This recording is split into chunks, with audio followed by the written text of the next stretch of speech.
Hello বন্ধুরা, আশা করি সবাই ভালো আছো। আগামীকাল ছুটির দিন, একটা উৎসবের সময়, সবারই খুশি খুশি থাকার কথা। যাই হোক, আজকে যে বিষয়টা নিয়ে বলবো, আমাদের আইসিডিএস নিয়েই বলবো। আমাদের এই অবনতির কারণটা কি? কারণ আমাদেরই সহকর্মীরা আমাদের শত্রু, তারা সুপারভাইজারের দলদাস। আচ্ছা, আপনাদের কাছে একটা প্রশ্ন করি।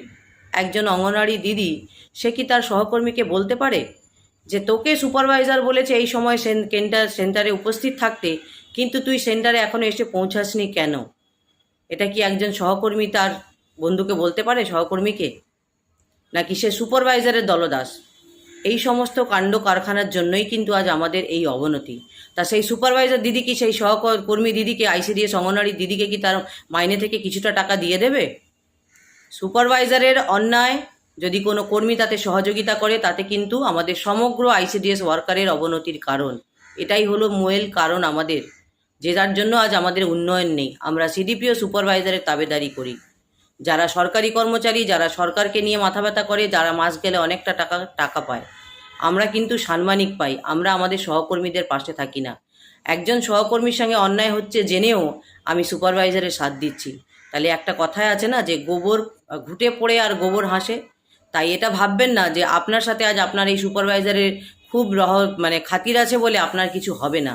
সময় পরিবর্তনশীল, আর সুপারভাইজারের চাকরি কিন্তু ট্রান্সফারেবল।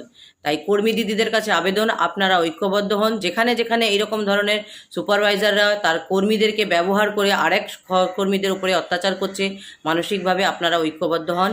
আপনারা সেই সমস্ত সুপারভাইজারের নামে মাস পিটিশন করে জমা দিন। কারণ আপনার উন্নয়নের কথা কোনো সুপারভাইজার বলবে না, কোনো সিডিপিও কিন্তু বলবে না। আপনার উন্নয়ন, আপনার শোষণ, আপনার নির্যাতন আপনাকেই প্রতিবাদ করতে হবে। তবেই কিন্তু আগামী দিনে আমাদের ভবিষ্যৎ ভালো হবে। নতুবা সারা জীবন আমরা এইভাবে কলুর বলদ হয়ে থেকে যাব। সুপারভাইজাররা আমাদেরকে ব্যবহার করবে আর তারা তাদের কাজ হাসিল করবে।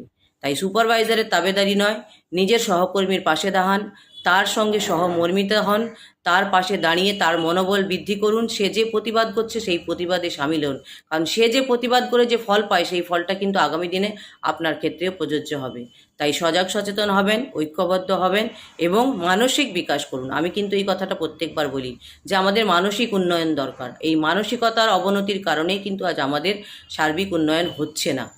এইগুলোই তার প্রমাণ। তাই আপনাদের কাছে দিলাম, বার্তাটা দিলাম। এই রকম ধরনের সহকর্মী যেখানে পাবেন, তার বিরুদ্ধে সবাই ঐক্যবদ্ধ হন এবং তাকে একঘরে করার চেষ্টা করুন। ভালো থাকুন, সজাগ সচেতন থাকুন। হ্যালো বন্ধুরা, আশা করি সবাই ভালো আছো। আগামীকাল ছুটির দিন, একটা উৎসবের সময়, সবারই খুশি খুশি থাকার কথা।